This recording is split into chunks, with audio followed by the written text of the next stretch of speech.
আজকে আমি বানাবো ফুলকপির ডাঁটা বাটা। ফুলকপির ডাঁটাগুলোকে পাতলা পাতলা করে কেটে নেব।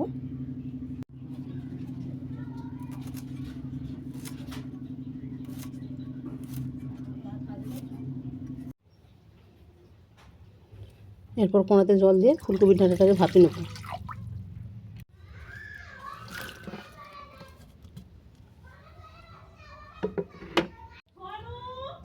ডাঁটার মধ্যে দেবো লবণ আর হলুদ।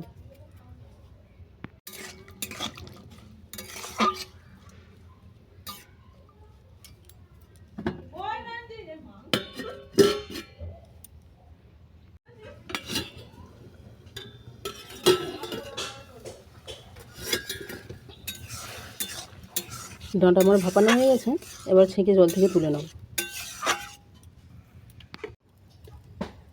এরপর কড়াতে তেল দিয়ে জিরে লঙ্কাটাকে ভেজে নেব।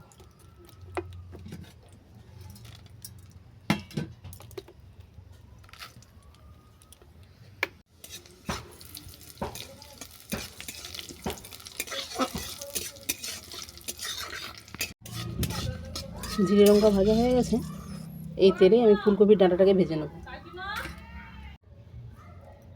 ভাজা তেলের মধ্যে দিলাম রসুন কুচি,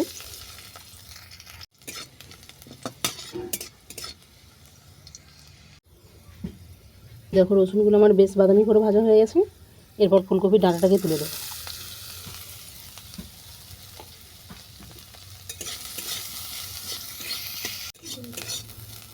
ডাঁটাগুলো আমার বেশ ভালো করে ভাজা হয়ে গেছে, এটাকে এবার নামিয়ে নেবো।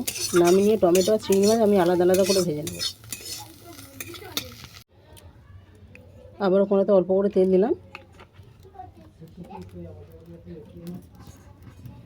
দিয়ে এই তেলেতেই টমেটোটাকে ভেজে নেব। টমেটো ভালো করে ভাজা হয়ে গেছে, টমেটোটাকে আমি নামিয়ে নিচ্ছি। নামিয়ে নিয়ে এতে চিংড়ি মাছটাকে ভেজে নেব।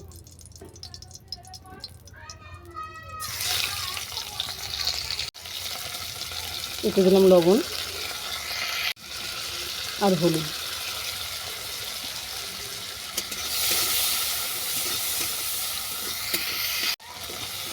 চিংড়ি মাছ আমার ভাজা হয়ে গেছে, এটাকে নামিয়ে নিয়ে চিংড়ি মাছ আর ডাঁটাটাকে আমি শিলে বেটে নেব।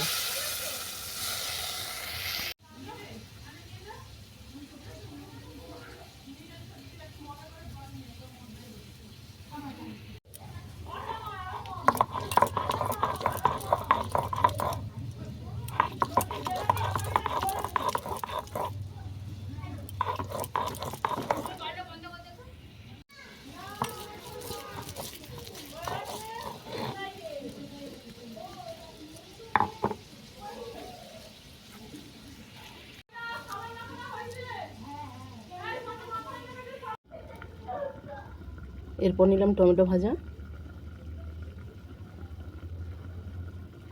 জিরে লঙ্কা ভাজা, অল্প করে লবণ, কারণ আমার লবণ দিয়ে মাছ ভাজা ছিল আর ডাঁটাটাকেও ভাপানো ছিল। এই সব উপকরণ আমি একসঙ্গে মেখে নেব।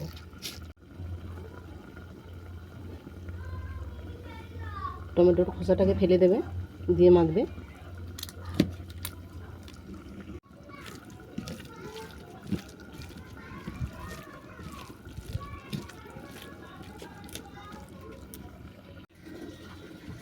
ফুলকপির ডাঁটা বাটা কেমন লাগলো তোমরা কমেন্ট করে জানিও। বাটার কথা এখন আর কাউকে বলতেই হয় না, যে কোনো বাটা খুব টেস্টি হয়। আর এই সপ্তাহে আমি সব ফুলকপি রেসিপি ছেড়েছি, ভাবলাম ডাঁটাই বা বাকি থাকে কেন, এটাকেও ছাড়লাম। তোমরা কিন্তু কমেন্ট করে জানিও কেমন হলো।